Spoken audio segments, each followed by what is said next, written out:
উঠায়ে ধরো ফৌলাদি দুটি হাত, মনে বল করে উঠায়ে ধরো ফৌলাদি দুটি হাত।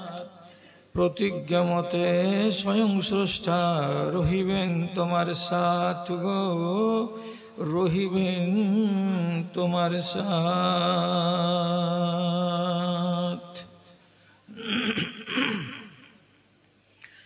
শ্রদ্ধেয় সভাপতি সাহেব,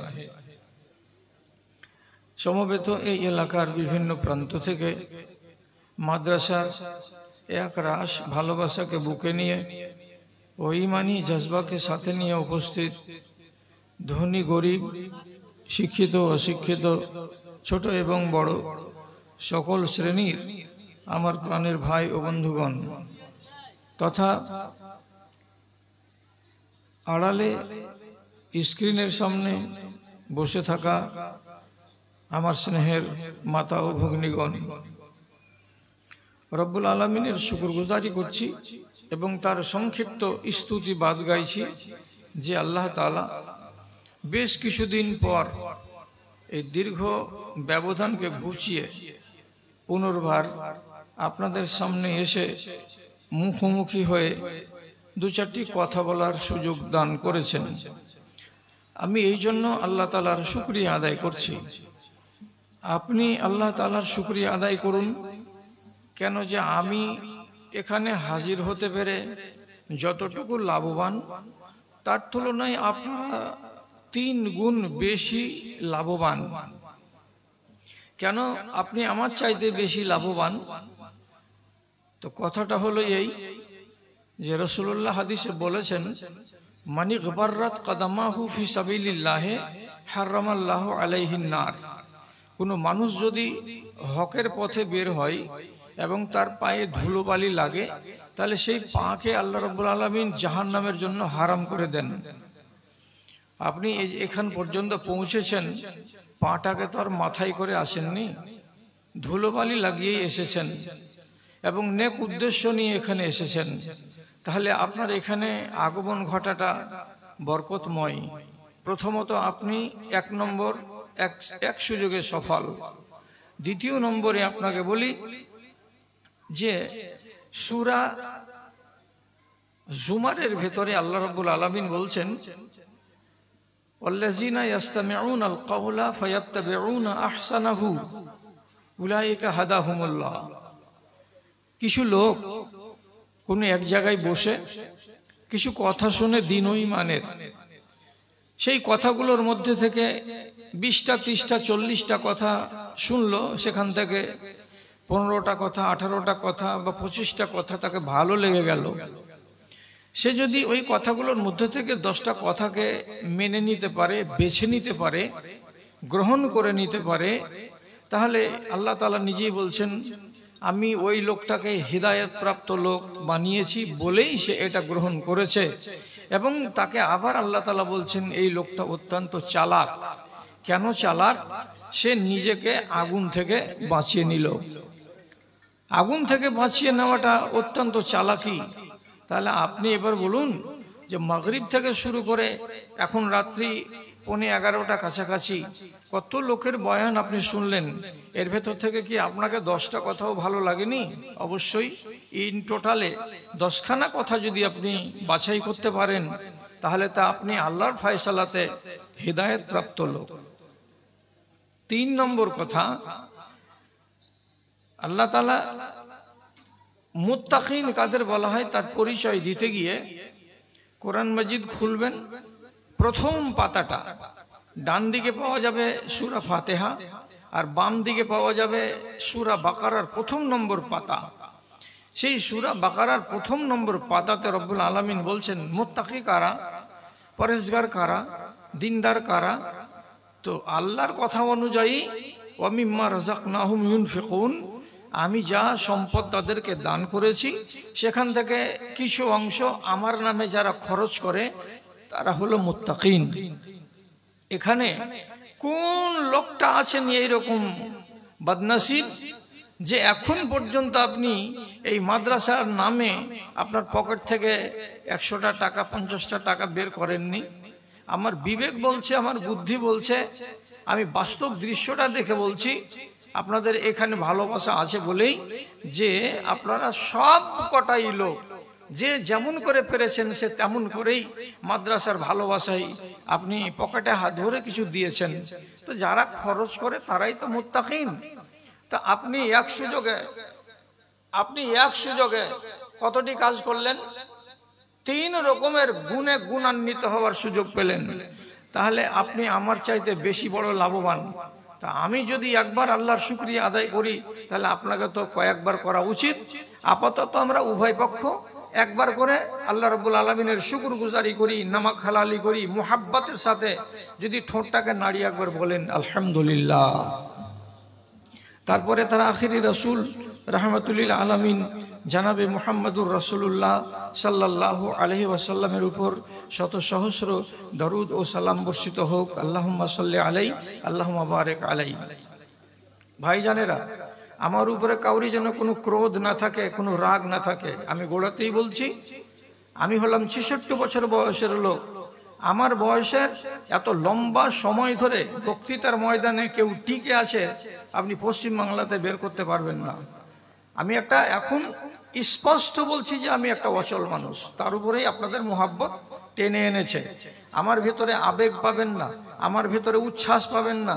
আমি অত বেশি আবেগী হয়ে কথা বলতে পারবো না।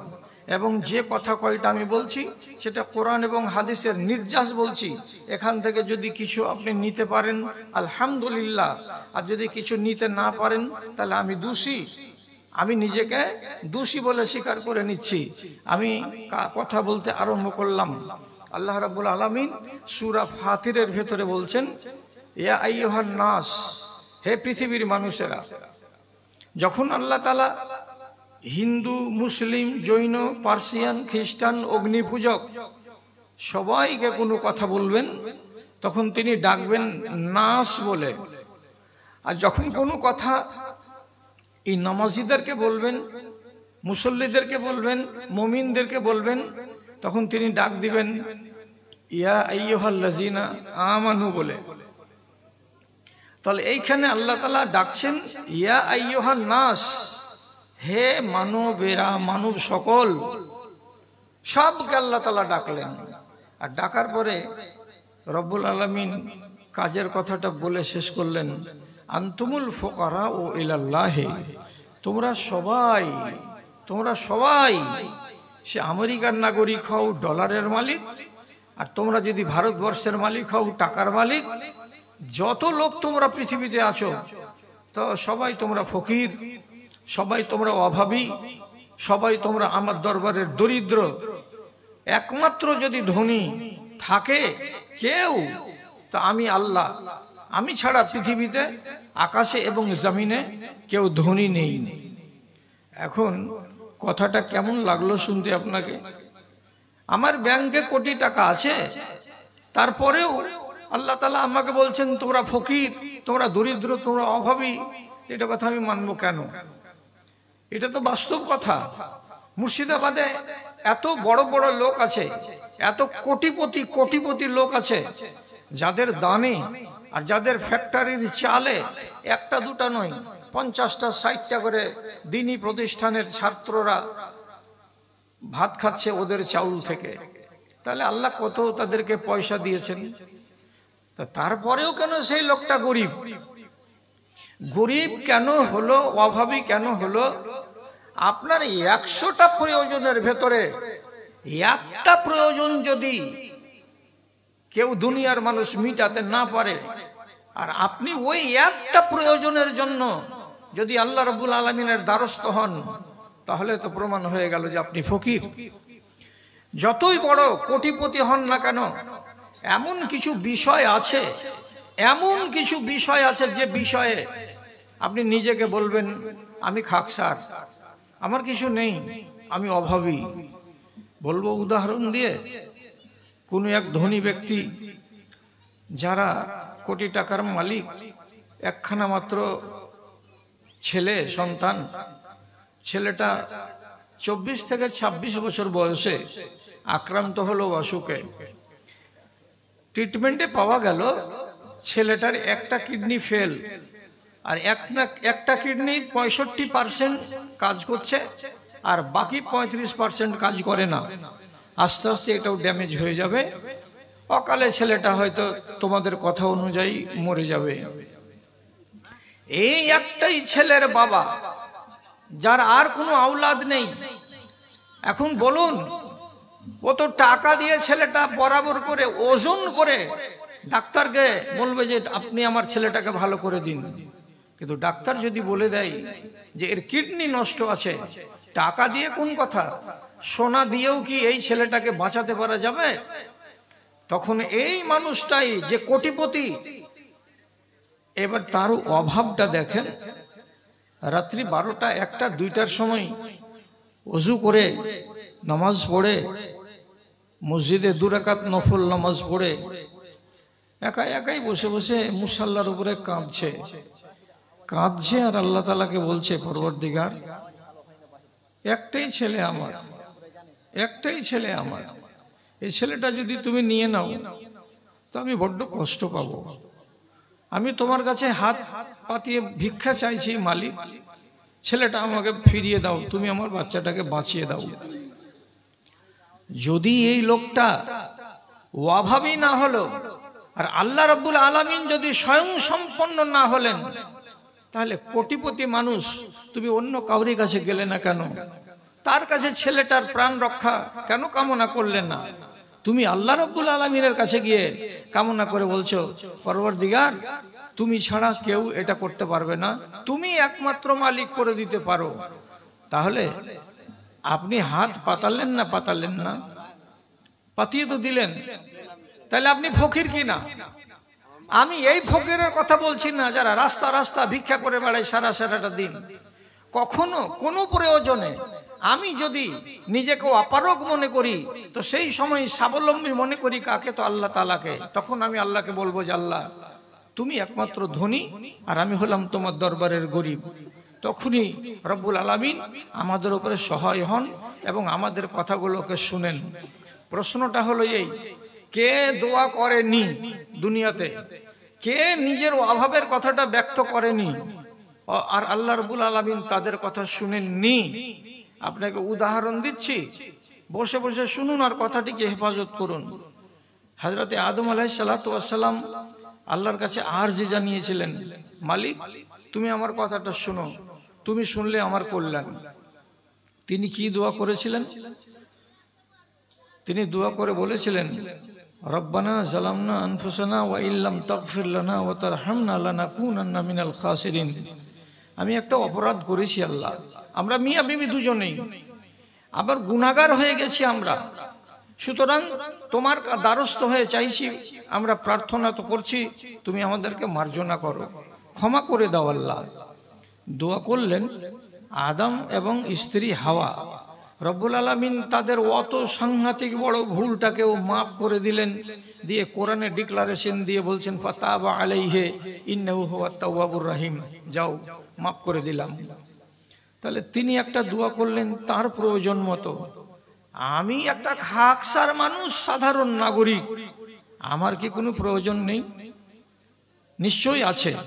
তাহলে আগে শিখুন আম্বিয়াদের তালিকা থেকে উনারা কি করছেন।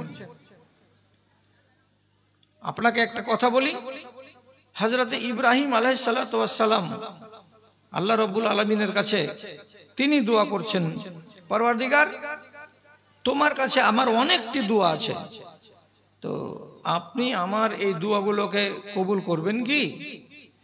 তো তিনি 12খানা দোয়া করেছেন। কথা বুঝবেন, তিনি 12খানা দোয়া করেছেন আল্লাহ তাআলার কাছে। আল্লাহ তাআলা একখানাকে বাদ দিয়েছেন, 11খানা দোয়াকে তিনি কবুল করে নিয়েছেন। 11খানা দোয়া কবুল হলো আর একটা দোয়া কবুল হলো না।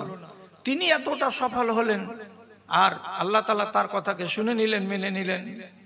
হযরতে ইউনূস আলাইহিস সালাতু ওয়াস সালাম না বলে ইরাক টাউন থেকে বেরিয়ে পালিয়ে যাচ্ছিলেন অন্য দেশে, নিজের জাতির উপরে রাগ করে। আল্লাহ তাআলা বলছেন আমার বিনা অনুমতিতে তুমি দেশ ছেড়ে যাচ্ছ কোথায়? যেই সম্প্রদায়কে আমি তোমাকে হিদায়াত দেওয়ার জন্য পাঠিয়েছি সেই সম্প্রদায় ভুল করেছে, তার জন্য রাগ করে তুমি চলে যাবে, আর আমাকে তুমি জিজ্ঞাসা করবে না এই অন্যায় কেন করলে? মাছের পেটে চলে গেল, মাছে গিলে নিয়ে সমুদ্রের তলায় বসে গেল। যখন তিনি দেখতে পেলেন ব্যাপার খারাপ, আর তো কল্যাণ পাওয়া যাবে না, তখন নিজেকে বলছে আমি তো অভাবী, আমি তো ভুল করেছি, তাহলে কার দ্বারে যেতে হবে? যিনি অভাবী নন, সারা জগতের মানুষ অভাবী কিন্তু তিনি অভাবী নন, তার দরবারে যেতে হবে। আল্লাহ রাব্বুল আলামিনের দরবারকে খটখটালো, দোয়া করতে লাগলো। কি দোয়া করলো? লা ইলাহা ইল্লা আনতা সুবহানাকা ইন্নী কুনতু মিনাজ জালিমিন। লোকেরা বলে 40 দিন মাছের পেটে ছিলেন, ঝুঠা কথা, মিথ্যা কথা। যেটা সহিহ সূত্র বর্ণিত, তিনি 3 দিন 3 রাত মাছের পেটে ছিলেন। এই 3 দিনের মধ্যেই, 3 রাতের মধ্যেই তিনি নাজাত পেয়ে গেলেন। কেন পেলেন? তিনি বলছেন অন্য দ্বারস্থ হব না, যিনি অভাবকে মুক্ত করেন তারই দ্বারস্থ হব। যখন 3 দিনে একই কথা উঠতে বসতে সব সময় মাছের পেটে পড়ে পড়ে পড়ে পড়ে বলতে লাগলেন, আল্লাহ রাব্বুল আলামিন স্পষ্ট করে বলছেন যাও, তোমাকে কল্যাণ দিলাম, নাজাত দিলাম। আর দিয়ে রব্বুল আলামিন বলে দিলেন তুমি যদি তসবিহ বয়ান করে আমার দ্বারস্থ না হতে তাহলে আমি তোমাকে নাজাত দিতাম না। তাহলে নবী ইউনূসের মতো একজন লোক, তিনি অভাবী হলেন, আর অভাবী হয়ে আল্লাহ রাব্বুল আলামিনের কাছে দোয়া করলেন, তারও দোয়া কবুল হলো। আর একটু এগিয়ে আসি, নবী মুসা আলাইহিস সালাতু ওয়াস সালাম ছিলেন একটুখানি তোতলা। এটা আল্লাহ রাব্বুল আলামিনের পক্ষ থেকেই হয়েছে। জুবানে তার ছিল একটু আড়। তো এই যে আড় আছে জবানে, তিনি যে কাউকে দাওয়াত দিতে যাবেন, তো জুবানে আড় থাকতে গেলে একটু অসুবিধা। তো তিনি বলছেন এই আল্লাহ, লোকের অভাব ওদের মতো, আমার অভাব আমার মতো, আমি আমার অভাবের কথা তোমাকে বলছি। তো কি তোমার অভাব মুসা? তো নবী মুসা নিজের অভাবটা আল্লাহ তাআলাকে বলছেন কোরআন মাজিদে। দেখুন, রব্বিশ শরহলি সাদরি ওয়া ইয়াসসিরলি আমরি ওয়াহলুল উকদাতাম মিন লিসানি ইয়াফকাহু কওলি। হে আল্লাহ, তুমি আমার অন্তরটাকে খুলে দাও এবং আমার এই ব্যাপারটাকে অর্থাৎ দাওয়াতের কাজটাকে সরল করে দাও। তারপর আমার জুবানে যে আড় আছে সেই আড়টাকে তুমি দূরীভূত করো, যাতে করে আমার কথা বুঝতে মানুষের কোনো কষ্ট না হয়। মানুষ যেন আমাকে এই কথাটা না বলে যে তোমার মুখের ভাষা বুঝতে পাচ্ছি না আমরা, কেন বেল ডেকে যাচ্ছে, তোমার মুখের ভাষা স্পষ্ট নয়, এটা যেন আমি না শুনতে পাই। তাহলে তার যেটা অভাব তিনি সেটা ব্যক্ত করলেন তার কাছে। বন্ধুরা, আপনারা তো পিস টিভি অনেক শুনেছেন, আজও শুনতে পান। ডক্টর জাকির নায়েক যখন ভাষণ দেন তখন দেখবেন খুতবা পড়ার পরে উনি করবেন কি, এই আয়াত অবশ্যই অবশ্যই পড়বেন, খেয়াল করে দেখবেন আমি মিথ্যা বলিনি আপনাকে। উনি ওয়াজ আরম্ভ করার আগে বলবেন রব্বিশ শরহলি সাদরি ওয়া ইয়াসসিরলি আমরি ওয়াহলুল উকদাতাম মিন লিসানি ইয়াফকাহু কওলি। ওই মুসা নবীর দোয়া উনি করেন। কেন করেন? আল্লাহ উনাকে এত প্রতিভাধর মানুষ করেছেন বটে, কিন্তু একটুখানি অভাব তার ব্যক্তিত্বের ভেতরে আছে। তা কি? কথা বলতে গেলে ওনার জবানে একটু সামান্যতম আড় আছে। এই আড়টুকুর কারণে উনি দ্বারস্থ হচ্ছেন আল্লাহ রাব্বুল আলামিনের। আল্লাহ, আমার জবান যেন মানুষেরা বুঝতে পারে। তারও কথাটা মুসা নবীর অনুকূলে হচ্ছে, যেহেতু তার অভাব তার মতো, আমার অভাব আমার মতো। 17 বছর ধরে অসুখে পড়ে থাকলেন হযরত আইয়ুব আলাইহিস সালাতু ওয়াস সালাম। রোগটা ভালো হবে না, বাল বাচ্চা ছেলে মেয়ে আলাউলাদ সব পালিয়ে গেল কাছ থেকে। একটাই মাত্র স্ত্রী, তার নাম তাফসীরের পাতায় লেখা আছে রাহিমা, সেই বিবি পালিয়ে যায়নি। তিনি বলছেন তোমার আল্লাহকে বলো না একদিন যদি আল্লাহ রাব্বুল আলামিন তোমার উপরে দয়া করে তোমাকে রোগ মুক্তি দেয়। তখন মগজে কথা এলো। মগজে যখন কথা এলো, তা আমি আমার অভাব আল্লাহকে কেন বলবো না? আল্লাহকে বলতে লাগলেন রব্বে আন্নি মাসানিয়া যুরর ওয়া আনতা আরহামুর রাহিমিন। হে আল্লাহ, আমাকে অসুখ ধরেছে, আমার শরীরটা ভালো নেই, আমার শরীরটা কেমন কেমন ভাব, দুর্বল হয়ে গেছে আমার চামড়াগুলো, তুমি আমাকে অসুখ থেকে মুক্তি দাও। যখন এই দুয়াটা উনি করতে লাগলেন, তাহলে তার অভিযোগ বা অভাব তার মতো, ইউনুস নবীর অভাব অভিযোগ তার মতো, মুসা নবীর দরকার বা অভাব তার মতো। যে যেটা কথা বলছে সে কথাটাকে আল্লাহ তাআলার কাছে মানিয়ে নিতে পারছে। আল্লাহ রাব্বুল আলামিন তাকে নাজাত দিলেন, তার শরীরটা ভালো হলো, ধন দৌলত সবই কিছু ফিরিয়ে পেল। আচ্ছা, এইগুলো যতগুলো দেখলাম, এইরকম কোনো একটা গরজের সাথে আপনাদের কাউরি গরজ মিলে না? কাউরি মিলে না। আদম গুনাহ করেছিলেন, তার জন্য ক্ষমা চাইলেন আল্লাহর কাছে, তিনি মাফ পেয়ে গেলেন।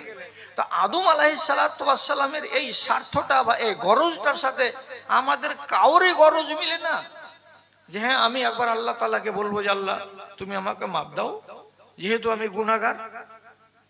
ওটার সাথে যদি না হয়, আমি একটা কোনো ভুল করে বসেছি, আল্লাহ তোমাকে না বলে এই কাজটা করে বসেছি, তো তুমি আমাকে নাজাত দাও, যেমন ইউনুস নবী দোয়া করলেন। তো এর গরজের সঙ্গে আমাদের কাউরি গরজ মিলে না? মিলে না? না মিলছে? মিলছে। তো তাহলে আমরা কি চুপচাপ বসে আছি? জীবনে কোনোদিনই ওই নবীগুলোকে অনুসরণ করতে যায়নি? তারা যদি কামিয়াব হতে পারলেন, তো আমি কেন কামিয়াব হতে পারবো না? এটা হলো আপনার কাছে আমার জিজ্ঞাসা। ভাইজান, কথাটিকে একটু হেফাজত করুন। এগুলা তো নবীর কথা। আপনারা বলবেন নবীদের কথা আল্লাহ তাআলা তো জীবনে ফেলেন না, তো নবী থেকে নিচে যারা, তাদের কথা বলি। এই কথাগুলো শুনে আপনাকে কেমন লাগে দেখেন তো।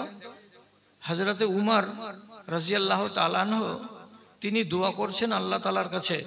কি দোয়া করছেন?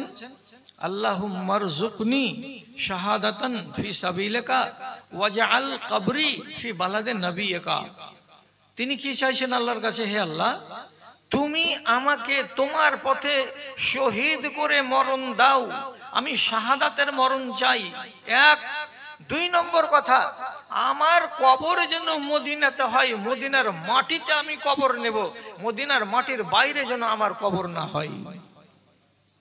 চিন্তা করেন, শহীদ হয়েও মরবেন আর মদিনাতে আবার কবর নিবেন। বেটি নিজের রাসূলুল্লাহর স্ত্রী হাফসা বলছেন, বাজান আপনার কথা তো ঠিক হচ্ছে না, আপনি মরবেন শহীদ হয়ে, আবার মাটি নেবেন মদিনাতে। তো যুদ্ধ যদি এখান থেকে 800 মাইল দূরে হয়, তো ওখানে আপনি শহীদ হলেন, তো আপনার মরা লাশকে যদি মদিনা আনা যায় তো 8 দিন লেগে যাবে, কে আনবে? তো হযরত উমর বলেছিলেন, বান্দার কাজ হলো চাওয়া এবং আল্লাহ রাব্বুল আলামিনের কাজ হলো দেওয়া। কিভাবে উনি দিবেন উনি জানেন, আমি আমার কাজ করছি, আল্লাহ আল্লাহর কাজ করবেন। আপনি একটু ভেবে দেখেন তো ঘটনাটা কি ঘটলো।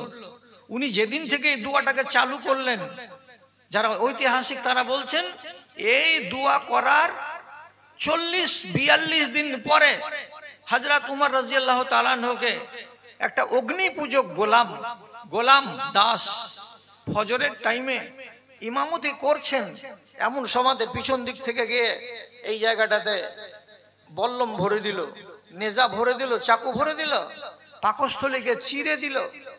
হযরত উমর নামাজ পড়াতে পারলেন না, ওখান থেকে বেরিয়ে চলে এলেন। 3 দিন বাঁচলেন ওই অবস্থাতে, না খেয়ে। যখনই দুধ দেয়া যায়, এদিকে গিলছেন দুধ, আর ওদিকে ফাটা জায়গা দিয়ে, কাটা জায়গা দিয়ে দুধগুলো তাজা দুধ বেরিয়ে যায়। এত কঠিন ভাবে তাকে আক্রমণ করা হয়েছিল। মরেই গেলেন শেষ পর্যন্ত। এবার মরবার আগে উনি নিজের বেটা আব্দুল্লাহকে বলছেন, বেটা আব্দুল্লাহ, রাসূলুল্লাহ যেই ঘরের ভেতরে সমাহিত আছেন, সেই ঘরের ভেতরে 3খানা জায়গা আছে কবরের। একটা রসুলের কবর হয়ে গেছে, একটা আবু বকরের কবর হয়ে গেছে, আর একটা জায়গা ফাঁকা আছে। এই ফাঁকা জায়গাটা মা আয়েশা তার নিজের কামরা বলে সেখানে সমাহিত হবেন বলে তিনি রেখেছেন নিয়ত করে। তুমি যাও, গিয়ে আমার সালামটা দাও, আর দিয়ে আম্মা আয়েশাকে বলো আমার আব্বা ওই ঘরের ভেতরে সমাহিত হতে চাইছেন, আপনি আমার আব্বাকে জায়গাটা দিবেন। মা আয়েশা, অনেক কথা আছে, আমি একটু শর্টের উপরে বলছি। মা আয়েশা বললেন, আমার স্বামীর ছায়া সঙ্গী দুইজন, ডান দিকের ছায়া সঙ্গী আবু বকর আমার বাবা, আর বাম দিকের ছায়া সঙ্গী হযরতে উমর। জীবদ্দশায় এরা দুইজন ডান আর বামে সব সময় থেকেছে। তো আব্বাজি চলে গেছেন, ছায়া সঙ্গী ডান, তাহলে হযরত উমর ছায়া সঙ্গী বাম, উনি কেন যাবেন বাকি কবরস্থানে? আমার স্বামীর পার্শ্বে এরা দুজন মরার পরেও থাক, আমার চাইতে অধিকার বেশি কার? তো হযরতে উমরের। উনি জায়গা দান করে দিলেন। যখন জায়গা দান হয়ে গেল, তখন হযরতে উমরের কবর হলো কোথায়? রাসূলুল্লাহর ঘরের ভিতরে। আর এই ঘরের ভেতরে এখনো তিনখানা কবর, একটা রাসূলুল্লাহর কবর, একটা আবু বকরের কবর, একটা হযরত উমরের কবর। মানুষ যারা বিদাতি চুমু দেয়, চুমু দিতে যেন না পারে আর চুপচাক যেন না করে, তার জন্য সৌদি গভর্নমেন্ট নামগুলোকে মুছে দিয়েছে। আর শুধু আপনাকে তালিম দেওয়া হচ্ছে কি বলে, এইখানে তুমি সালাম দিবে তো তিনজনের নাম নিয়ে, জায়গা এখানে ইন্ডিকেট করে বলা যাবে না। একবার সালাম দাও আসসালামু আলাইক ইয়া রাসূলুল্লাহ, আর একবার সালাম দাও আসসালামু আলাইক ইয়া খলিফাতুল মুসলিমিন আবু বকর, আর একবার আপনি সালাম দিতে পারেন তো হযরত উমরকে। তিনজনকে সালাম দেওয়া হবে, কিন্তু কোন সামনে দাঁড়াবো যে এটা কবর এর, এটা কবর এর, এটা আপনি নিশান এখানে পাবেন না। আমি বলতে চাই যে হযরত উমর দোয়া করলেন তো সেটা কবুল হয়ে গেল আল্লাহ রাব্বুল আলামিনের কাছে। ইনারা তো নবী নন, ইনি তো সাহাবী, তো উনার দোয়া কবুল হয়ে যাচ্ছে। তাহলে এইরকম আরগুলো মানুষ কি নেই যাদের থেকে আমরা একটু শিখতে পারি? হাজ্জাজ বিন ইউসুফ 1 লক্ষ মানুষকে কতল করেছিল, এটা ইতিহাস বলছে। 1 লক্ষ জন মানুষকে কতল করেছে। একবার কতল করে দিল কাকে? সাইদ বিন জুবাইর বলে এক আল্লাহর বান্দাকে। এই নেক আল্লাহর বান্দাকে যখন কতল করলো, তো কতল হওয়ার আগে সাইদ বিন জুবাইরের মতো নেককার বান্দা আল্লাহ রাব্বুল আলামিনের কাছে মরবার কিছুক্ষণ আগে হাত তুলে দোয়া করে বলছে, পরওয়ারদিগার, আমার একটা দোয়া আছে, আমার দোয়াটা আপনি কবুল করুন। কি? আল্লাহুম্মা লা তুসাল্লিতহু আলা আহাদিন বাদি। আমার মরে যাওয়ার পরে এই জালেম আর যেন কোনো মানুষের উপরে তরবারি চালাতে না পারে, তার হত্যার তালিকায় আমি যেন শেষ মানুষটা হই, আমার পরে যেন কোনো মানুষকে সে আর মারতে না পারে। তার হাতে বল দিও না আল্লাহ, তুমি ছিনিয়ে নাও। ঘটনা কি হলো? উনি কবরে চলে গেলেন। কবরে চলে যাওয়ার পরে ইতিহাস বলছে এই হাজ্জাজ বিন ইউসুফের মতো লোকটা আনুমানিক 3 মাস, তার চাইতে কিছু কম বেঁচে ছিল। যখন মরবার টাইম এলো, এমন একটা রোগ লাগলো যে দানা খেতে পারে না, আর খাবার জন্য ছটপট ছটপট করে, আর শুধু পেটটাকে এমনি করে চুলকায় খাবার জন্য, খিদার জ্বালাই। পিঠকে খুজলিয়ে পিঠের মাংসগুলোকে খুবলে ফেলে দিয়েছিল। যখন মরণ কাছে এলো, তখন তা একবার করে বিছানা ছেড়ে উঠে দৌড়ে পালিয়ে যাওয়ার চেষ্টা করে। ছেলের পিলেরা তাকে আবার ধরে চাপা দেয়, দিয়ে তার উপরে ল্যাপ চাপাই। আব্বা তুমি এরকম করছো কেন? কাকা তুমি এরকম করছো কেন? এভাবে তুমি শুয়ে থাকতে পারো না? তো বলছে, যখনই আমি চোখ দুটাকে বন্ধ করে একটুখানি ঘুম দেওয়ার চেষ্টা করছি, তো ঘুমের ঘোরে আমি দেখতে পাচ্ছি সাইদ বিন জুবাইর আমার দিকে দৌড়ে চলে আসছে, আর ওর হাতে 12 ইঞ্চির চাকু রয়েছে, চকচক করছে চাকু। চাকুখানাকে নিয়ে যখন আমার দিকে এগিয়ে আসছে, তখন আমার ভয়ে আতঙ্ক হচ্ছে, আর আমি আর ঘুমাতে পারছি না। তাহলে এই লোকটা যে দোয়া করে দিল আল্লাহ রাব্বুল আলামিনের কাছে যে পরওয়ারদিগার ই যেন জীবন আর কাউকে মারতে না পারে, কত অক্ষরে অক্ষরে মিলে গেল। অন্য কোনো মানুষকে তো মারতে পারলই না, মরণটা হলো তো মানুষের মতো মরণ হলো না, বড় মর্মান্তিক মরণ হলো। তাহলে এই লোকটার গরজ কি ছিল? এর মতো ছিল। এর গরজের সাথে আমার যদি গরজ মিলে, তাহলে আমি এখান থেকে শিখবো, আর যদি না মিলে তাহলে আমি অন্য গরজের সঙ্গে আমার নিজের গরজটাকে মিলাবো। প্রথম মেহমান হয়েছিলেন নবীজি মদিনাতে কার? আপনারা তো ইমানদার ইসলামী কৃষ্টি কালচারকে মানালো, এবং আপনারা শিক্ষিত এলাকার মানুষ। সর্বপ্রথম যেই বাড়িতে রাসূলুল্লাহ মেহমানি খেয়েছেন, সেই লোকটা ভাগ্যবান লোক, তার নাম হলো আবু আইয়ুব আনসারী। এই মহান ব্যক্তি একজন নামকরা সাহাবী। তিনি কনস্টান্টিনোপলের যুদ্ধে যাচ্ছিলেন। যুদ্ধে যাওয়ার কালে মিলিটারিদের জামাত থেকে একটু পিছে পিছে চলছিলেন। পিছে পিছে চলতে গিয়ে শরীরটা খারাপ হলো। মনে মনে ভেবে বসলেন, মনে হয় আমি যুদ্ধের ময়দানে আর যেতে পারবো না, শরীরটা খারাপ করছে। তিনি নিশ্চিত হয়ে গেলেন যে আমি বাঁচবো না, আর আমি মরেই যাব। তো যখন তিনি দেখছেন যে আমি মরণ মুখে আছি, তখন মরবার কালে আল্লাহ রাব্বুল আলামিনের কাছে ফরিয়াদ করে বলছেন, আশ্চর্য ধরনের গরজ, হে আল্লাহ, তোমার দরবারে আমার গরজের কথা না বলবো তো কার কাছে গিয়ে বলবো? আমি অভাবী মানুষ, আমার অভাবটা তোমাকে বলছি, বলো বলো বলো কি আছে তোমার অভাব। তখন আবু আইয়ুব আনসারী উটের পিঠে চড়ে বসে বসে, উট হাঁটছে আর বলছে, আল্লাহুম্মা লা তুমিতনি বিআরজিল কাফিরে, এই পরওয়ারদিগার, আমার মরণ যেন কোনো মুশরিক বেদিন কাফেরের মাটিতে না হয়, আমার গায়ে মরার পরে কোনো মুশরিকের হাত যেন না লাগে, এটা তোমার কাছে আমি দোয়া করছি, দরখাস্ত করছি রব্বুল আলামিন, তুমি আমার দরখাস্তকে মঞ্জুর করো, আমার চাওয়া তোমার কাছে এইটাই। যখন জানটা কবজ হলো, নিশ্চিত সেটা হলো কাফেরের এলাকা। উট যদি বসে যায় তাহলে কাফেরেরা এসে তাকে উট থেকে নামাবে। ইতিহাস বলছে, এবং নির্ভরযোগ্য ইতিহাস, সে বলছে যে ওই অবস্থাতে মরা মানুষকে নিয়ে উট চলেই যাচ্ছে। এটা যদি টেনে নেওয়া যায় তাহলে কি আওয়াজ বেশি হবে?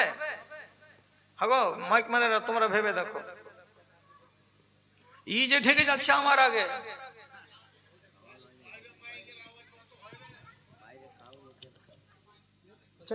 এটা খুলেই দেখছি, দেখা যাক কি হয়।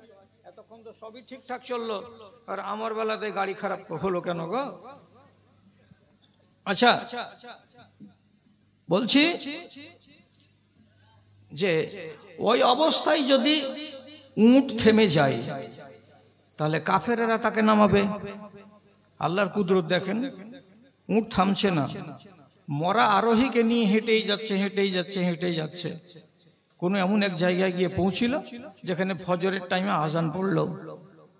আজানের টাইমে সেখান দিয়ে গত হওয়ার কালে মানুষেরা আরোহীকে থামিয়ে, উটকে থামিয়ে বলছে, ও ভাই, ফজরের টাইম হয়ে গেছে, নামাজটা পড়ে নাও। হাত ধরে পা ধরে হিলাচ্ছে, তো আরোহী উত্তর করছে না। শেষে এরা দেখলো যে এই লোকটা মারা গেছে, ওকে কবর থেকে নামালো, উটের পিঠ থেকে নামালো, আর নামিয়ে তাকে গোসল দিয়ে কাফন দিয়ে তাকে সমাহিত করলো কবরে। এই জায়গাটা কোথায়? তো এখনকার দিনে যেটাকে আমরা বলবো তুরস্ক, সেই জায়গাটাই রাসূলুল্লাহ এবং সাহাবীদের যুগে তার নাম ছিল কনস্টান্টিনোপল। কনস্টান্টিনোপলের এই একদম প্রারম্ভিক যেটা এলাকা, সেই জায়গাতে তার কবর করা আছে, এবং তার নামে বিশাল বড় মসজিদ তৈরি করা আছে এক সাইডে। অনেক লোক যায়, দেখে আসে, আর আবু আইয়ুব আনসারীর কবরের কাছে গিয়ে তার ইতিহাসকে আলোচনা করে। আল্লাহ, তোমরা কেমন বান্দা ছিলে হে রব্বুল আলামিনের কাছে, তুমি ফকির হয়ে তোমার অভাবের কথা ব্যক্ত করলে, যে আমার কবর যেন দুশমনের মাটিতে না হয়, তোমাকে এত দূর থেকে উট মরা মানুষকে টেনে নিয়ে এসে মুসলমানদের মাটিতে সমাহিত করার ব্যবস্থা আল্লাহ রাব্বুল আলামিন করে দিলেন। ভাই আমার, তার গরজের সাথে কি আমার গরজ মিলে? আপনার কি কি গরজ আছে? যদি থাকে তাও বলুন, আর না থাকে তবুও বলুন। একটা ন্যাংড়া মানুষ ঠিকঠাক করে চলতে পারে না, এবং হাদিস বলছে, কোরআন বলছে, ন্যাংড়া মানুষের উপরে, কানা মানুষের উপরে যুদ্ধ ফরজ নয়, তাকে যেতে হবে না যুদ্ধের ময়দানে। অথচ আমর ইবনুল জমুহ নামের এক ন্যাংড়া সাহাবী, ও বলছে আমি যুদ্ধের ময়দানে যাব। স্ত্রী তাকে একটু খোঁচা দিয়ে বলছে, পাখানা সোজা হয়ে জমিনে পড়ে না, আর যাবে যুদ্ধ করতে, জানে বল নাই বন্দুক ঘাড়ে, যেতে হবে না। বেটারা তিনজনকে বলছে, মা, তোর বাপকে থামা, ও যেন ন্যাংড়া মানুষ যুদ্ধে না যায়। দৌড়ে পালাতে হবে। তখন পালাবার কালে যদি ন্যাংড়া মানুষ ওচ্ছা পড়ে যায় তো এক কোপ দিয়ে দিবে, আর তোর বাপ মাঠে থেকে যাবে। নিষেধ কর। দুই পক্ষ হয়ে গেল, দুই দিকে, কেউ বলছে যাবে আর কেউ বলছে যাবে না। শেষ পর্যন্ত রসুলুল্লাহর কাছে এসে অভিযোগ জানিয়ে বলছেন, আল্লাহ রসুল, আমি যাব যুদ্ধের ময়দানে, কিন্তু আমার স্ত্রী আর আমার 3 ছেলে আমাকে ময়দানে যেতে দিচ্ছে না, বারণ করছে। আমি আপনার সাথে যাব, আমার শখ আছে আমি শহীদ হব। তখন রসুল বলছেন ছেলে 3টাকে, আরে বাবা, ওর নসিবে যদি লিখা থাকে শাহাদাত, তো তোমরা আটকাবে কেন? আর ওর নসিবে যদি লিখা থাকে বাড়ি ফিরে আসা, তো তাহলে তোমরা তাকে বাড়িতে ফিরিয়ে পাবে, যেতে দাও। যখন রসুলুল্লাহ বললেন যেতে দাও, আটকাবে না, তখন সে খুশি হয়ে বাড়ি থেকে বের হচ্ছে। তো বিবিকে বলছে, এই আমি যুদ্ধের ময়দানে চলে যাচ্ছি। তখনও স্ত্রী কিন্তু তাকে আঁচ লাগা কথা বলছে, একটু ব্যথা দেওয়া কথা, খোঁচা দেওয়া কথা বলছে। তখন তিনি নিজেকে সংবরণ করতে না পেরে বাল বাচ্চার সামনেই আল্লাহ তাআলার দরবারে দ্বারস্থ হয়ে এবার আরাধনা করে বলছে, কি? আল্লাহুম্মা লা তারুদ্দুনি খায়েবান ইলা আহলি। হে আল্লাহ, আমি যে ওহদের প্রান্তরে যাচ্ছি, তো এই ওহদের প্রান্তর থেকে তুমি আমাকে ব্যর্থ করে বাড়ি ফিরিয়ে আনিও না। বাড়ি ফিরে এসে আমি এই সমস্ত স্ত্রী আর বাল বাচ্চাদের কাছে থাকবো, এরা আমাকে টিটকারি মারবে। এর চাইতে ওহুদের প্রান্তরে যদি আমি শহীদ হয়ে যাই, তাহলে এটা আমার জন্য শ্রেয়। তুমি আমাকে বাড়ি ফিরে আনিও না। দোয়া করে দিলেন, চলে গেলেন যুদ্ধের ময়দানে। দ্বিতীয় দিনের দিন যুদ্ধের ময়দানে শহীদ হয়ে গেলেন, শাহাদাতের মৃত্যু পেলেন। সমাহিত করা হলো তাকে ওহুদের প্রান্তরেই। তারপর কদিন পরে তার ছেলে পিলেগুলো মদিনা মসজিদের আশপাশে ঘোরাফেরা করছে, জানবার চেষ্টা করছে যে আমাদের বাপের হালটা কি, আমার বাপ কিভাবে মরল। তখন রাসূলুল্লাহ এই ছেলেগুলোকে তাসাল্লি দেওয়ার জন্য বলছেন, ইন্নী রাআইতু আমরাবনাল জুমুহ ফিল জান্নাতে ওয়া ইন্নাহু লা ইয়ারজু। আমি তোমার বাপ আমর ইবনুল জুমুহকে গত পরশুদিন দেখেছি জান্নাতের বারান্দায় হেঁটে হেঁটে বেড়াচ্ছে, কিন্তু হাঁটবার গেলে কিন্তু আর ন্যাংড়াই না। আগে ন্যাংড়া ছিল দুনিয়াতে, কিন্তু মরার পরে জান্নাতে যে গেছে তো এখন আর ন্যাংড়াই না। কথাটা যখন এরা শুনলো, হাসি মুখে এখান থেকে ফিরে গেল। তারপরে নিজেরা গল্প করে বলছে, দেখো আমাদের চাওয়া আর পাওয়া আমাদের মতো, আর আমার বাবার ইমানের চাওয়া আর পাওয়া তার মতো।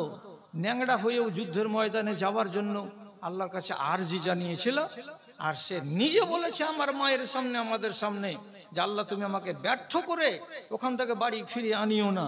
আমি যদি ওখানে মরে যাই তো এটাই আমার জন্য সার্থক হবে। আমার বাপ সার্থক, ওর তো ঠিকঠাক মরে গেছে এবং কবরে চলেই গেছে। রব্বুল আলামিন এই লোকটার দোয়াকে কবুল করছেন, যেহেতু তোমার গরজ এইটা, তুমি যখন আমার খাস বান্দা, তখন তোমার কথা আমাকে শুনতে হবে। গোড়ার দিকে একটু যদি ফিরে আসি, তাহলে আপনাকে এই কথাটাই বলবো। আল্লাহ রাব্বুল আলামিন বলছেন, যেটার বাংলা দেশওয়ালি তর্জমা করছি আমি, যে এক হাত দিয়ে জীবনে কোনোদিন তালি বাজে না, হাত লাগে 2খানা। একখানা হাত দিয়ে কোনোদিন রুটি পাকা যায় না, হাত লাগে 2খানা। রব্বুল আলামিনের কাছে চাইবেন আর তার কাছ থেকে আপনি পাবেন বলে যদি বুক ভরা আশা আপনার থাকে আর আপনি দোয়া করবেন, তো শুধু নিজের দিকটা দেখবেন আর আল্লাহর দিকটা আপনি দেখবেন না, এটা কোনোদিন হবে না। কি আল্লাহ রাব্বুল আলামিন বলছেন, ফাজকুরুনি আযকুরুকুম ওয়াশকুরুলি ওয়ালা তাকফুরুন। তুমি আমাকে স্মরণ করো, আমি তোমাকে স্মরণ করব। আর তুমি যদি আমাকে স্মরণ না করো, আমি তোমাকে স্মরণ করব না। তাহলে লেনা দেনার যেখানে ব্যাপার আছে, সেখানে উভয় পক্ষকে অ্যাক্টিভ হয়ে এগিয়ে আসতে হবে। আপনি আল্লাহর কিছুই করবেন না, আর পাওয়ার বেলা অনেক কিছু মনের ভেতরে নিয়াত করে নিয়ে আপনি বলবেন যে আল্লাহ এটা আমাকে দাও, আল্লাহ এটা আমাকে দাও। 1 মাস বললেন, 15 দিন বললেন, পাওয়া গেল না। তখন আপনি দেশের আলেমদেরকে বলবেন, তোমাদের ওয়াজ শুনে কি হবে গো? কেন?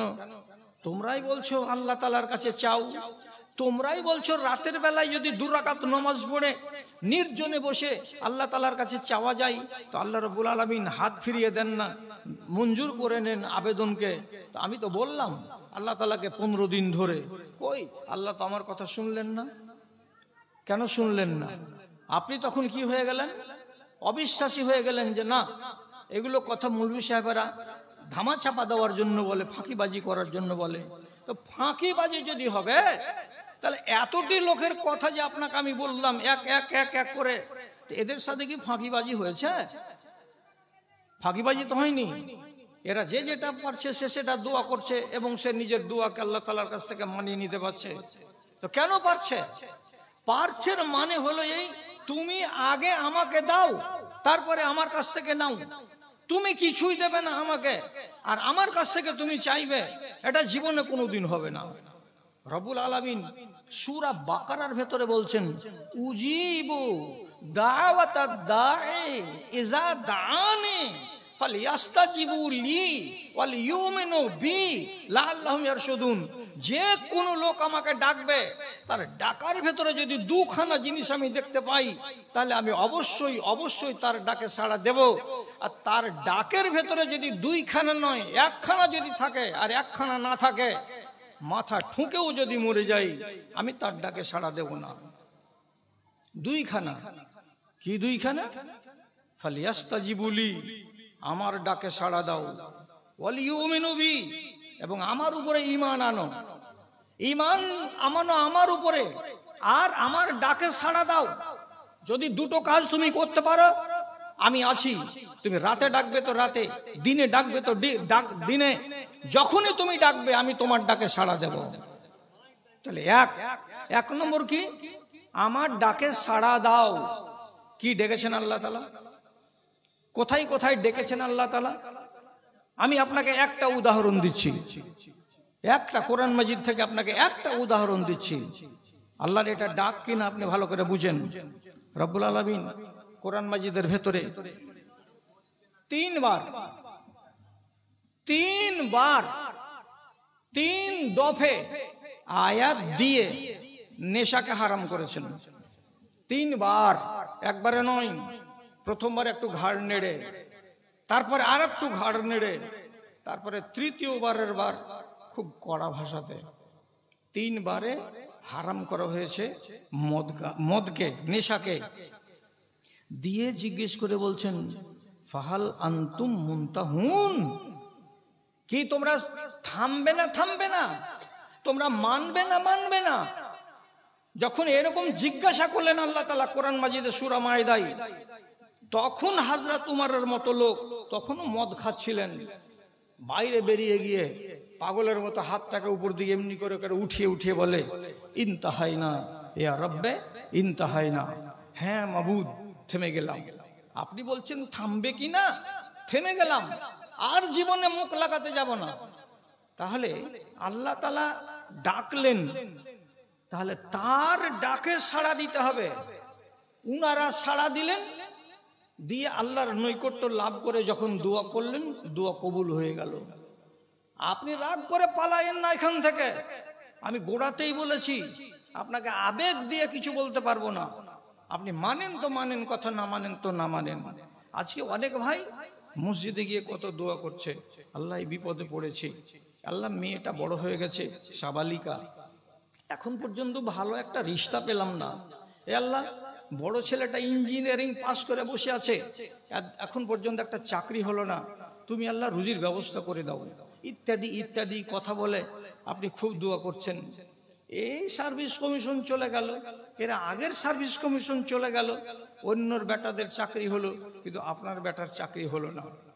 অন্যের মেয়েদের বিয়ে হয়ে গেল, আপনার মেয়ের বয়স 22 বছর হয়ে গেল, রিশতা পাওয়া গেল না। আপনি এবার ক্রোধিত হয়ে গিয়ে বলছেন, আল্লাহ তাআলা আল্লাহ তাআলা করে বেড়াচ্ছে মৌলভী সাহেবেরা, একটাও দোয়া কবুল হয় না, দোয়া করে করে করে করে আমি বরবাদ হয়ে গেলাম। রব্বুল আলামিন রব্বুল আলামিন, কি আর দোয়া করা যাবে? আমি দোয়া টোয়াকে আমি বিশ্বাস করি না। তাহলে আপনি দোষ ধরে নিলেন কার? আল্লাহ তাআলার। তুমি তো সাড়াই দাও না, সাড়াই দাও না বলে, আপনার দোয়া কবুল হলো না বলে আপনি অভিযোগ পাল্টা দিয়ে দিলেন আল্লাহ রব্বুল আলামিনের কোর্টে। এবার আল্লাহ যদি আসমান থেকে বলে পাঠান, আমি কি বলেছি সূরা বাকারায়, আলেমরা তোদেরকে বলেনি দুখানা জিনিস যদি থাকে মজবুত, আমি তোর পিছন দিকে আছি, দুখানার ভেতরে একটা যদি আউট, আমি তোর কাছ থেকে আউট।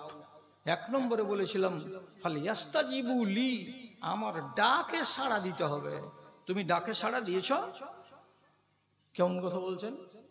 কি কি তোমার ডাকে সাড়া দেব? তুমি নেশা ছেড়েছ? না ছাড়িনি। তোমার মুখে তিরঙ্গা আছে? হ্যাঁ আছে। মৌলানারা ওয়াজ করে যে হারাম ছোট বড় সবই হারাম, তিরঙ্গা গুটখা এটাও হারাম, গুল খাওয়া হারাম, খৈনি খাওয়া হারাম, বোতল ঢেলে খাওয়াও হারাম, এগুলো তো সবই নেশা। তুমি নেশা ছেড়েছ? যে না ছাড়িনি। সারাটা দিনে তুমি 15খানা তিরঙ্গা আর মধুকে নিজের হলারে ভরো, তোমার মুখের কাছে দাঁড়িয়ে স্টেশনে দাঁড়াতে পারি না, ট্রেনে দাঁড়িয়ে থাকতে পারি না, তোমার মুখের গন্ধ দেখে ইবলিশ শয়তান পর্যন্ত ত্রাহি ত্রাহি করছে যে আল্লাহ এই জালিমের কাছ থেকে পালাই। আর তুমি বলছো যে আল্লাহ আমার কথা শুনলো না। তুমি আমার কথা শুনোনি কেন? তোমার মুখ পরিষ্কার নয় কেন? তুমি হারাম খাওয়া ছাড়োনি কেন? আজকে হারাম খাওয়া ছাড়ো, ছাড়ার পরে আমার ডাকে সাড়া দিয়ে নিজেকে পবিত্র করো, তারপরে এসো আমার দরবারে। আমি যদি দোয়া তোমার কবুল না করি তখন তুমি আমাকে বলিও। আরেকজন বাবজি ও তখন টুকুর টুকুর করে দেখছে, আর দেখে বলছে সাহেব আমি নেশা করি না, খাইনি টাইনি গুল টুল আবি যাবি এগুলো আমার ভিতরে নেই, তো কই আমারও তো দোয়া কবুল হয় না। ব্যাধি কি একরকম? ব্যাধি একরকমের নয়।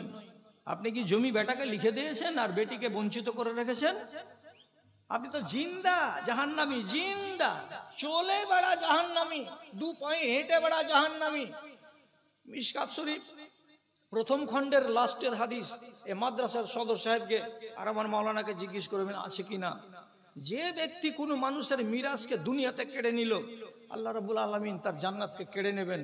তো যার জান্নাত কাড়া হয়ে গেছে অলরেডি, যার কপালে জান্নাত নাই, সেই মানুষটা আল্লাহ তাআলার কাছে দোয়া করবে আর বলবে আল্লাহ আমাকে এটা দাও, আল্লাহ আমাকে ওইটা দাও। এটা কোনোদিন কবুল হওয়ার কখনো হবে না। কিছু লোক আছে, হাজি আমরা কোন গুনাহ করছি, যে নামাজ তো ঠিকই পড়ছি, রোজা তো ঠিকই রাখছি, রমজান মাসে তো টাকা পয়সা গুলো দান খায়রাত তো করছি, জাকাত গুলো তো দিচ্ছি, কিন্তু আল্লাহর কসম খেয়ে বলছি, ভালো করে কথাটাকে বুঝে আমাকে বলিয়েন। আমার ভুল হতে গেলে আমি ভুল স্বীকার করতে পারি, আর অনেক মানুষ আছে যারা ভুল নিজের স্বীকার করতে পারে না। তো ভুল স্বীকার করাটা মন্দ কথা নয়, ভালো কথা, ভালো মানুষের স্বভাব। ভুল ধরিয়ে দিবেন, ভুল আমি সেটাকে মেনে নেব। আর ভুল নেই, গার জোরে আপনি আমাকে ভুল বলবেন আর দিয়ে ফতুয়াবাজি করবেন, ওগুলো ফতুয়া আমি অনেক দেখেছি। আমার এত বেশি অভিজ্ঞতা আল্লাহ তাআলা আমাকে দিয়েছেন যে কোনো মুহূর্তে যে কোনো বিষয়ের উপরে আপনি 10 পাতা লিখে দিবেন, আমাকে 2 ঘন্টা টাইম দেবেন, আপনাকে ওই বিষয়ের উপরে আমি লিখে দিয়ে দেবো আপনাকে। তো আমি এই আলফাল কথা বলছি না আপনাকে, আল্লাহর ওয়াস্তে ঠিক করে কথাটাকে বুঝুন। রব্বুল আলামিন কোরআন মাজিদে বলেছেন ইন্নাল আরজা লিল্লাহি ইয়ারিসুহা মান ইয়াশাউ মিন ইবাদি, এই জমিন আমার, তোমাদের কাউরি নয়। মানবেন আপনি কথাটা? কেন মানবো? আমার নামে ডিড আছে, আমার নামে দলিল আছে, আমার নামে পর্চা আছে, জমি আমার। তো ঠিক আছে, 60 সালের যেগুলো রেকর্ড, ওগুলোকে কি বলে বাবা? এসআর কি রেকর্ড বলে ওইগুলোকে? RS record. আপনি যে জমিটার মালিক আজকে, আরএস রেকর্ডে আপনার বাবার নাম ছিল না? বলুন হ্যাঁ না ছিল। আপনার বাবা কবরে চলে গেছে, জমিটা এখনকার রেকর্ডে আপনার নামে উঠে গেছে। তো জমি তো আপনার বাপও বলছিল জমি আমার করে কবরে চলে গেল, আমার কই? ওই জমি আমার যদি হলো তা আপনার নামে ট্রান্সফার হলো কেন? আপনি মরে দেখুন আপনার বেটার নামে জমি ট্রান্সফার হয়ে যাবে। অর্থাৎ জমির মালিক আপনারা নন। যদি জমির মালিক আপনারা হতেন, তাহলে এইবার এই যে এই পার্শ্বে কিছুটা দূরে গিয়ে গঙ্গার পেটে চলে গেল হাজার বিঘা জমি। আমরা টিভিতে দেখছি আর মোবাইলে দেখছি, আর বুক ফাটা কান্নাগুলো মানুষের দেখে নিজের ভেতরটা ব্যথিত হচ্ছে। চলে গেল বাড়ি, দম করে ভেঙে গঙ্গাতে চলে গেল। ওরাও তো বলছিল বাড়ি আমার, জমি আমার, ভিটা আমার, দিহি মাটি আমার। ওই আমার নয়। মানতে হবে আল্লাহর কোরআনের কথা কি, যে জমিন হচ্ছে আল্লাহর। আমি যে বান্দাকে চাই তাকে আমি মালিক বানাই, এবার তার কাছ থেকে আবার ছিনিয়ে নি অন্য কাউকে দিই, যাকে আমি ইচ্ছা করি তাকে আমি দিই। তাহলে জমি যদি আল্লাহর হয়, ইনসাফের কথা বলছি, আপনার যে জমিগুলো এখন আছে, একটা জমি আপনি চাষ করতে দিলেন, একটা লোক পেঁয়াজ লাগালো, পেঁয়াজ বুনে কতটি কি পাবে না পাবে আপনার কথা হয়ে গেছে, আমি 5,000 টাকা ভাই 1 বিঘাতে নিয়ে নিব। আপনি 5,000 টাকা নিয়ে নিলেন, পেঁয়াজওয়ালা পেঁয়াজ বিক্রি করে, রসুন বিক্রি করে যা ইনকাম করা করে নিল। পেঁয়াজওয়ালা আপনার জমিটাকে চাষাবাদ করে এটা পেল, আর 5,000 টাকা আপনি পেলেন আমার জমিতে চাষ করলে বলে তুমি আমাকে দিলে। তা আপনাদের দুজনের ভাগ তো ঠিক মিলে গেছে। এবার প্রশ্নটা হবে, আল্লাহর ভাগ কোথায়? ওর নামে কতটি বের করেছেন, এর নামে আবার কোথায় ভাগ হবে? যতদিন পর্যন্ত এই কানুনকে আপনি মানতে পারবেন না, ততদিন পর্যন্ত যদি মাথা ঠুকে দেন, আল্লাহ তাআলার কাছ থেকে কিছু আদায় করা যাবে না। পরিষ্কার বলছি আমি, রব্বুল আলামিনের নবী স্পষ্ট করে হাদিসে বলে দিয়েছেন, তোমার উৎপাদিত ফসল থেকে প্রতি 20 মণে 1 মণ আমার, প্রতি 20 মণে 1 মণ আমার। কেন? যে জমিটা হলো আমার, আমি অল্প চেয়েছি, আমি 2 মণ চাইনি। 20 মণ তুমি আর তোমার আধিদার, তোমরা দুজনে যে যেমন করে পারো ভাগ করে নাও, কিন্তু আমি 1 মণ জিনিস তোমার কাছ থেকে বুঝিয়ে নেব। আপনারা কটা লোক আল্লাহর কাছে হাজির নাজির আল্লাহকে মনে করে বুকে হাত রেখে বলুন যে এই দেশের মানুষ ওসর বের করে? ওসর বের করে না। 20 কেজি ধান গম কিছু বের করে গলিতে একটা ছোট কুঠিতে রেখে দিল, বউগুলোকে বলে দিল যত ফকির আসবে আর মাদ্রাসা আসবে এই কুঠি থেকে বের করে দিবি, মাদ্রাসা আসলে 2.5 কেজি, আর এমনি গরিব আসলে এই বাসনটা ভর্তি করে করে দিয়ে দিবি। তো সারা বছরে 2 মণ এই ধান দিলাম, তাতে আমার ওসর বের হয়ে গেল।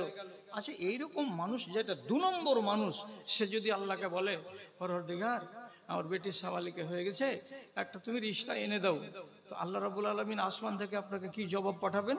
আগামী সোমবারের দিন একটা রিশতা পাঠাচ্ছি তোমাকে, ধুলিয়ান থেকে আসবে, ছেলেটা খুব নমাজি, ওর সঙ্গে বিয়ে দিয়ে দাও।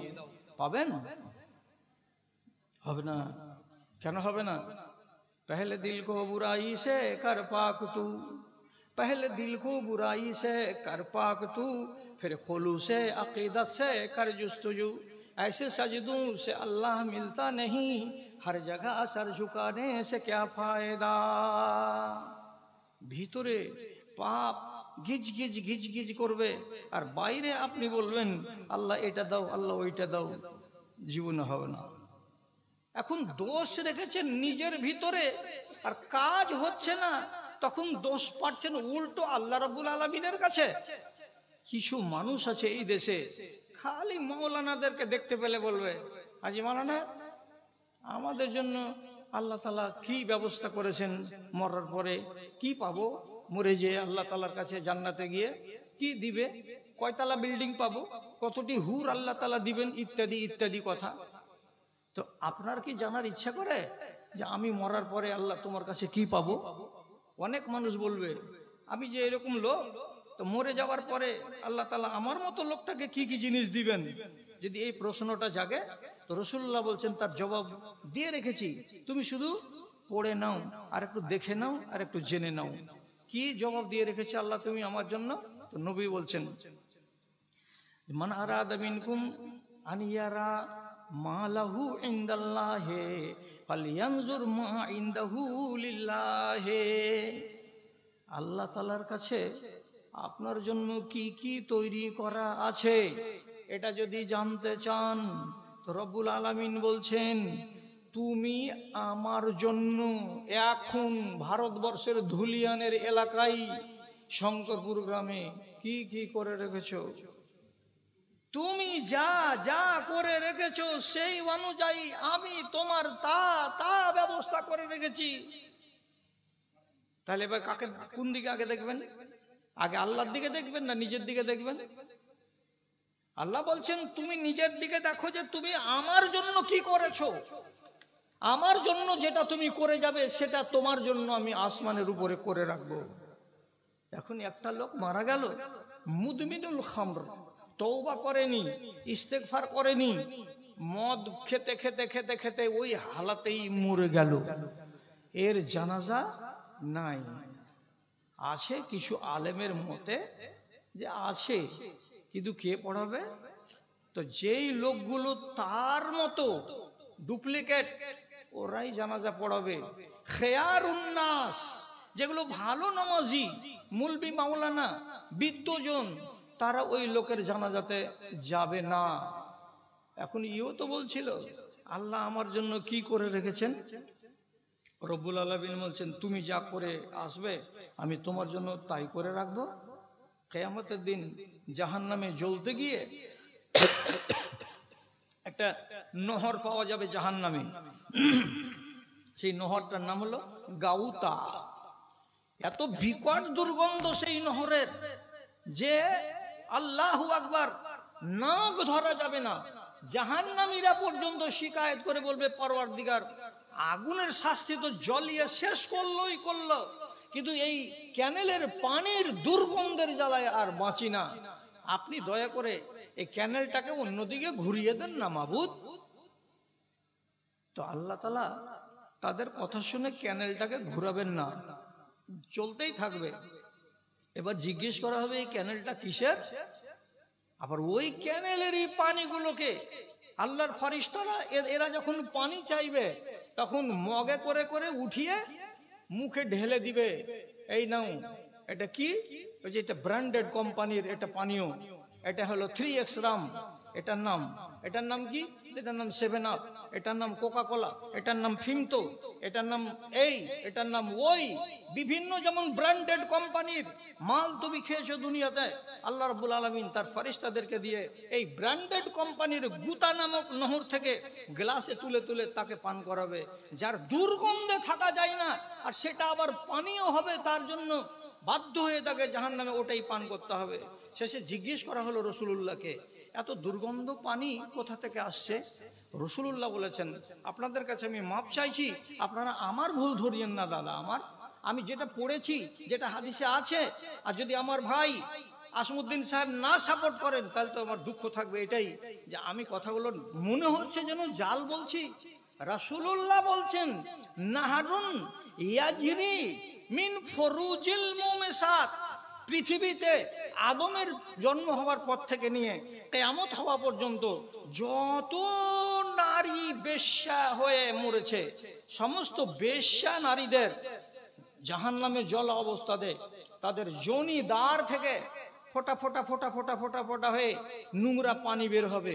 এবং সেই একটা দুটা তো নয় বেশ্যা, একগুলো পেশাদারি বেশ্যা যারা টাকা নিয়ে ইজ্জত বিক্রি করে, আর আরেকগুলো বেশ্যা যারা বিবাহকে বিশ্বাস করে না, তারা ওপেন যৌনাচার করে।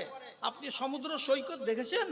নিজের মোবাইলকে বলবেন সমুদ্র সৈকত যেগুলো ইংল্যান্ডের মাটিতে আছে, ব্রিটেনের মাটিতে আছে, ফ্রান্সের সৈকতে আছে, এবং এদেশের মাটিতে পশ্চিমবাংলাতে আছে, নাম আমি নেব না, দীঘাতে আছে, এটা অন্য দক্ষিণ দিকে ওখানে সৈকতগুলোতে দেখবেন একটা দুটা রান্ডি নেই, হাজার হাজার লক্ষ লক্ষ রমণী যারা রান্ডির বেশে পড়ে আছে বালুর চরে, ইজ্জতকে আধা ঢেকে আর আধা খুলে দিয়ে। এই সমস্ত নারীগুলো কিয়ামতের দিন তাদের যোনি দ্বার থেকে নোংরা পানি বের হবে, সে পানিগুলো এক জায়গাতে জমা হবে, আর জমা হয়ে নহরের আকার নিয়ে গড়ে গড়ে যাবে, আর তাতে থেকে দুর্গন্ধময় এই দুর্গন্ধটা তাদের এখান থেকে ছড়াবে, সেটাই তাকে পান করতে দেওয়া হবে। জিজ্ঞেস করবে এর থেকে ভালো জিনিস নেই? আল্লাহ রাব্বুল আলামিন পাল্টা প্রশ্ন করে বলবেন, এর থেকে কি ভালো জিনিস দুনিয়াতে আমি তোমাকে দিনি? আপনি এখন হ্যাঁ বলুন নাকি না বলুন, ভালো জিনিস ছিল না? ছিল তো। ইক্ষুর রসগুলো খেতে পারলেন না? 20 টাকা করে গ্লাস, নিশ্চয়ই পারতেন আপনি খেতে। লেবু আর জল বাজারে পাওয়া যায় 5 টাকা করে গ্লাস, খেতে পারলেন না? সোডিয়ামের গ্লাস 1 গ্লাস কিনে খেতে পারলেন না? যেগুলো হালালের ভেতরে পড়ছে সেগুলো, যেগুলো আমের রস, যেগুলো জামের রস, যেগুলো ফ্রুটি, সেগুলো কিনে খেতে পারলেন না? আপনি এগুলোকে সবকে ত্যাগ করে দিয়ে গেলেন কোথায়? আপনার মন, আপনার রূহ যেটাতে শান্তি পাবে সেটাই। নবীজি কি বললেন? তুমি আল্লাহর জন্য দুনিয়াতে যা করবে রব্বুল আলামিন তোমার জন্য দুনিয়াতে তা আখিরাতে তাই ব্যবস্থা করে রাখবে। করা তো আছে। এখন দয়া করে আল্লাহর ওয়াস্তে শেষের দিকে এসে গেছি, অনেক টানতে টানতে আপনাকে নিয়ে আসলাম। আর জানি না কটা পর্যন্ত আপনাদের জালসা চলার কথা আছে, তো যতক্ষণ আমাকে সভাপতি সাহেব নিষেধ করে দেবেন আমি রুকে যাব। ভাই আমার একটা কথা বলবো কি, ফেরাউন হলো জাল্লাদ, তার স্ত্রী আসিয়া হলো মুমিনা, জানেন তো? দুটো মানুষকে মনে রাখবেন পৃথিবীর ইতিহাসে, আপনি যতদিন বেঁচে আছেন, স্বামী হলো জাল্লাদ আর স্ত্রী হলো মুমিনা, এক। আর একটা দেখেন, আবু তালেব হলো কি অভাগা কপাল পোড়া, আর তার স্ত্রীর নাম ফাতেমা, এ আবার ভাগ্যবতী মেয়ে ছেলে। আরে স্বামী আর স্ত্রীর ভেতরে স্ত্রীটা ভাগ্যবতী আর স্বামীটা কপাল পোড়া। একটা জোড়া হলো আবু তালেব আর তার স্ত্রী ফাতেমা, আর আরেকটা জোড়া হলো ফেরাউন এবং তার স্ত্রী আসিয়া।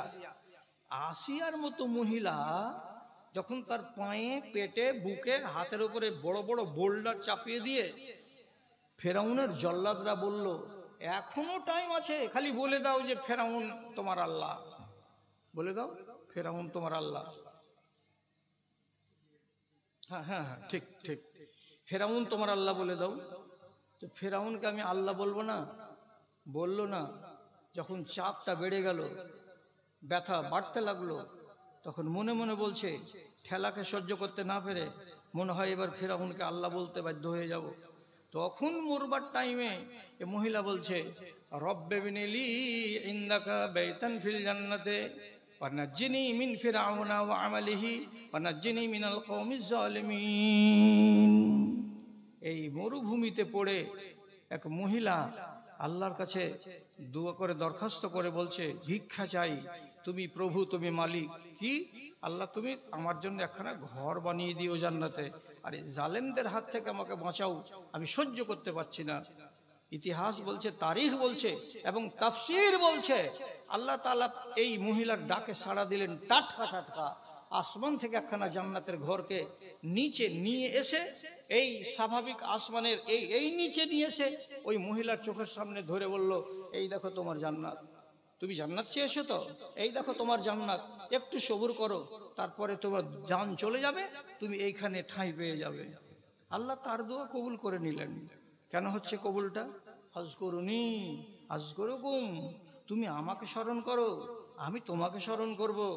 এবং আল্লাহ পাকের রাসূল নাবালক ছেলে, ছোট্ট ছেলে সাহাবী ইবনে আব্বাসকে ডেকে বলছেন, ইবনে আব্বাস, তিনটা কথা বলছি, কথা তিনটাকে হেফাজত করিও, কামিয়াব হয়ে যাবে। আমার দরকার আজকে একটা।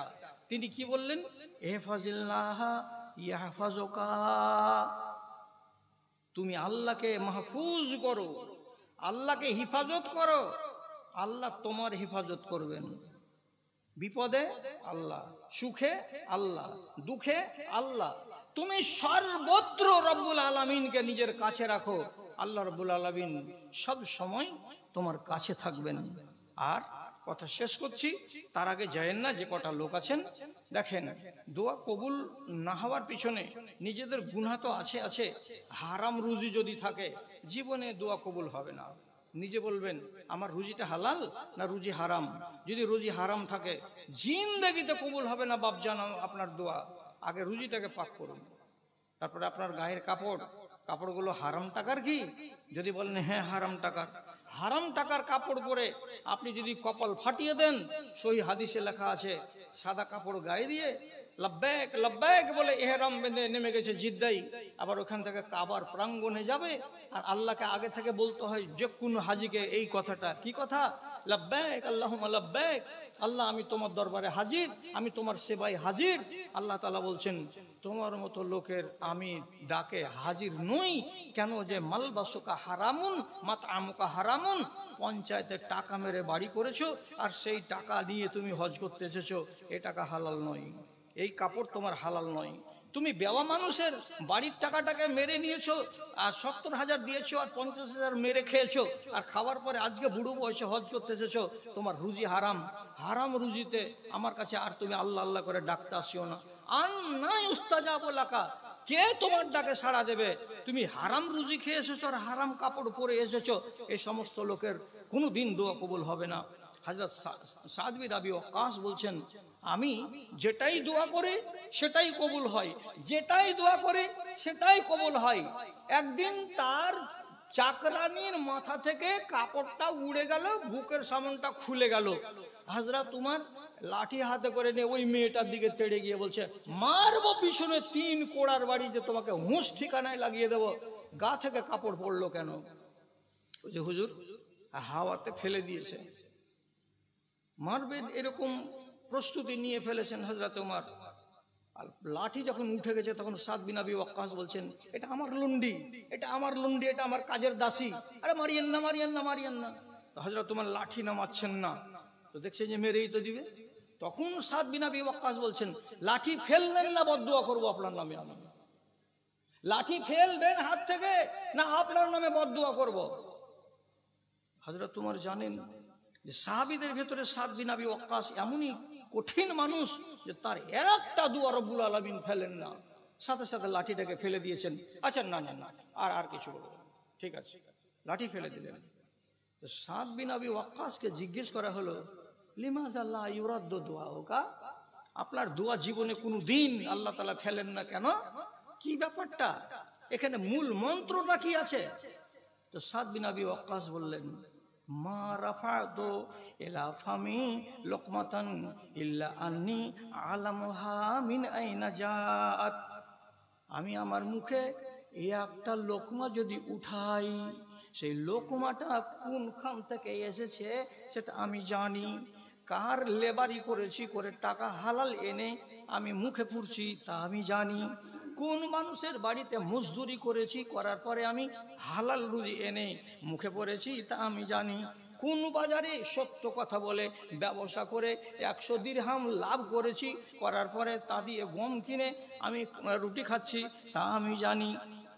আমার জীবনে একটা লোকমা আমার জানা মতে হারাম জীবনে মুখে পড়িনি। আমার মনে পড়ে না যে জীবনে কোনোদিন একটা দানা আমার মুখের ভেতরে হারামের গেছে, আমি হারাম সেবন করি না। এমনি দোয়া কবুল হচ্ছে? তাহলে আগে নিজেকে শুধরান, যে না আমার রুজিতে কোনো হারাম থাকবে না। আপনি নিজে শুধরান, আমার খানার ভেতরে কোনো হারাম খানা থাকবে না, আমি কোনো নেশা ওষা আবি ঝাবি এগুলো আমি করব না, কোনো মানুষের হককে মেরে রাখবো না। কোনো লোক আমার কাছে 20,000 টাকা পাবে, 10 দিন ঘুরে ঘুরে ঘুরে ঘুরে আরেকদিন চোখ রাগানি দিয়ে বলেন কিসের টাকা পাবি বা? লোকটা ভয় আর টাকা চাইতে আসে না। এইরকম কারি হককে পাইমাল করে রেখে দিয়েছেন। যদি দোষ থাকে তাহলে আপনি এতটি যে তালিকা পেশ করলাম, 6 জন নবীর আর 7 জন সাহাবীর আর বাহিরকার লোকের, সবগুলো কথা শুনে খালি হিফাজত করে রেখে দেন। আপনি যে আমলে পরিণত করতে পারবেন যে আল্লাহ আমি আজকে একটা দোয়া করব তো আমারও কবুল হোক, আশা করতে হবে না। নেশা ছেড়ে দেন, হালাল রুজি খান, হালাল কাপড় পরেন, নির্জনে আল্লাহ তাআলাকে ডাকেন, রাতের বেলায় বাতি নিভিয়ে দিয়ে মসজিদ ঘরে 2 রাকাত নামাজ আদায় করেন, আর করার পরে রব্বুল আলামিনকে বলেন, দেখেন যে দোয়া কবুল হচ্ছে না হয় না। তারপরে কথা, দাদারা আমার, এখন আমাদের ঘড়িতে বাজছে 10 মিনিট কম 12টা, আর 12টাতে জালসাটা শেষ হবে। এখন বিদায়ের কালে আপনাদের মতো ভালো মানুষটিকে একটা কথা বলছি আপনার স্বার্থে, আর একটা কথা বলছি আমার স্বার্থে। সেটা হলো এই যে 17 বছর অসুখ থাকা মানুষ নবী আইয়ুব শুধু দোয়া করে আল্লাহ তাআলার কাছ থেকে রোগ মুক্ত হয়ে গেলেন। রোগ মুক্তির জন্য যেমন দোয়া দরকার তেমনি ওষুধও দরকার। কেউ যদি ওষুধের উপরে শুধু ভরসা করে থেকে যায় আর আল্লাহর উপরে ভরসা না করে তাহলে রেজাল্ট ভালো আসবে না। আপনি আল্লাহর উপরে ভরসা করুন। আর এই জন্য আমাদের আলেমেরা শিখিয়েছেন কি, একটা ট্যাবলেটকে ভেঙে দিয়ে মুখে যখন দিবেন তো ট্যাবলেটটা তো খান, কিন্তু মুখে যদি এই কথাটা বলেন আল্লাহ শাফি আর আল্লাহ কাফি, মানে আল্লাহ তুমি শেফা দেনেওয়ালা, তুমি মুক্তি দেবে। তো এই ট্যাবলেটটা কি, এটা হলো বাহানা, এটা হলো মাধ্যম, এর মাধ্যমে তুমি আমাকে ভালো দেবে। তাহলে দোয়া করতে হবে আর তার সাথে সাথে আপনাকে ওষুধও খেতে হবে। এ কথাটা যখন বুঝে নিলেন, রোগ থেকে মুক্ত হওয়ার জন্য হাদিসে কিছু দোয়া আছে, সে দোয়ার খোঁজ আপনাকে দিচ্ছি। 1, 2 নম্বর কথা হলো, যতটি বেরাদার আপনারা আমার সামনে আছেন আপনাদের কাছে আমার বিনীত নিবেদন এই যে আমি শেষ মৌলবি আজকের, তো আপনার কাছে আমি বড় করে দাবি করছি না, ছোট করে আপনার পকেটে আপনার হাতে যেটা আছে 20 টাকা 50 টাকা 100 টাকা 200 টাকা আপনি যেটা পারবেন খুশি মনে আপনি আমাকে একটা দিয়ে যান, কিছু দিয়ে যান। আর রোগ মুক্তির দোয়া বলে আমার কাছে একখানা কিতাব আছে আজকে 65 পাতার, 20 টাকা 2 কাপ চা। এই 2 কাপ চাকে যদি না খেয়ে একখানা কিতাবগুলোকে রাখেন তা আশা করি কাজ দিতে পারে। এই চ্যানেলওয়ালা কে আছো, একটুখানি সার্ভিস দাও, খালি চ্যানেল দিয়ে রেকর্ড করছো, এই যে হ্যাঁ দাও, মধ্যেকার চেনটা খুল, ওদিকে যাও, ওদিকে দূরে যাও, দূরে যাও, একদম দূরে চলে যাও, একটাও দিবে না। আচ্ছা 50 টাকা 20টা টাকা করে নিবা, দিয়ে দিবে। যে টাকা দিবে সেটা আলহামদুলিল্লাহ, যে দিবে না সেটাও আলহামদুলিল্লাহ। সবটি ভাইকে বলছি আপনি আমাকে 20টা টাকা দেন, আলহামদুলিল্লাহ আলহামদুলিল্লাহ আলহামদুলিল্লাহ। আমার ভাই উনি দিয়েছেন 100 টাকা, ওদিকে আলহামদুলিল্লাহ। আমার ভাই যান 500 টাকা, মাশাআল্লাহ আলহামদুলিল্লাহ জাযাকাল্লাহ। আমার ভাই 200 টাকা, আমার ভাই যান 100 টাকা দিয়েছেন, আল্লাহুম্মা সাল্লি আলাই আল্লাহুম্মা বারিক আলাই। সবাইকে সবটি ভাইকে বলছি আপনি 20টা টাকা হলেও আমাকে দেন, আল্লাহুম্মা গফিরলাহু ওয়ারহামহু। আমার ভাইজান 500 টাকা করেছে, কবুল করে পাক সুবহান মিটা তাদের মনার মান। আর একজন আমার ভাই তিনি দিলেন 100 300